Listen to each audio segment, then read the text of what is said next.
është ndalimi i aksesit në gjitha portet iraniane. Me fjalë, në një farë mënyrë nuk është blokad në kuptimin e plot të fjalës, sepse lejon lundrimin e lirë nga drejtimet e tjera, pra nuk është bllokuar paktën nga Shtetet e Bashkuara gjithë ngushtica e Hormuzit, por është anijet mund të dalin një pjesë anijeve? Po, një pjesë anijeve mund të dalin, vetëm nuk lejot aksesi në portet, për në portet iraniane dhe dalja nga portet iraniane. Kjo është pak a shumë dhe qëllimi kryesor është për të mos lejuar import-eksportet iraniane.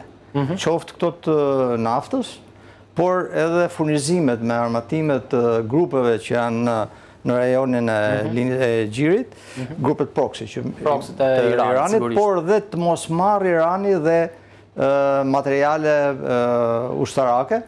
Kemi patur anijen që është sekustruar është ndaluar nga flota amerikane. Shumë zhurmë faktikisht sa gati të thënte dhe armë pushimin. Ajo kishte materiale me përdorim të dyfisht që vinin nga Kina.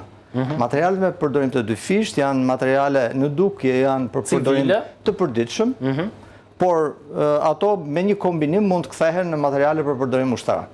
Kështu që kjo është gjithë ajo dhe për ta mbajtur pra me anë presionit ekonomik, për ta detyruar Iranin që të pranoj kushtet e negociatave të deklaruara nga Shtetet e Bashkuara që janë programi bërthamor, ndalimi i programit bërthamor, dorëzimi i materialit bërthamor që është pasuruar aktualisht deri tani, ndalimi i mbështetjes grupeve terroriste në rajon, hapja e ngushticës së Hormuzit, sepse kjo ka lindur më mrapa dhe kemi një problem të krijuar nga Irani. Natyrisht që edhe Irani përdor asimetri në këtë rast, sigurisht. Dhe është pikërisht ajo që përdor, pra blokimin e ngushticës, për të krijuar presion mbi Shtetet e Bashkuara nga shtetet e tjera që qarkullojnë në këtë ngushticë. Kjo është pak a shumë.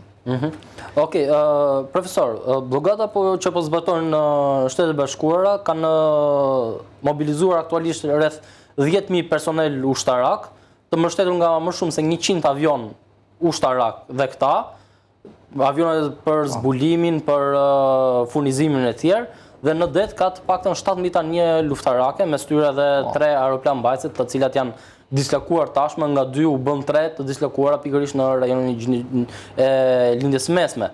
Ndërkohë, sa i përket mjeteve detare, ka një gamë shumë të gjerë si shtam, janë aeroplan mbajtëse që përbëjnë dhe nuklin kryesor të forcës amerikane, ka anije sulmit amfib, anije transporti amfib, anije zbarkimi dhe shkatrues të raketave të drejtuara dhe anije luftarake bredetare. Ky kombinim siguron fuqi ajrore dhe detare njëkohësisht dhe si po i përdorin Shtetet e Bashkuara këtë forcë kaq të madhe ushtarake të dislokuar pikërisht në këtë rajon. Dhe janë gati për një angazhim të mundshëm nga Irani? Këto janë për të imponuar pikërisht këto masa të blokade ndaj porteve iraniane. Këto natyrisht që nuk janë, pra nuk kemi si thuash një konflikt kinetik në këtë rast, është thjesht imponim.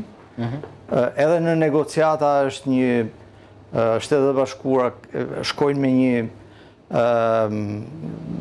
në pozicionin superior, në kuptimin janë në epërsi, sepse e kontrollojnë gjithë ngushticën e Hormuzit, por si që tham, gjithë të forca që janë pikërisht për të imponuar rregullat që kanë vendosur. Nëse anijet që drejtohen për në portet iraniane dhe dalin nga portet nuk binden.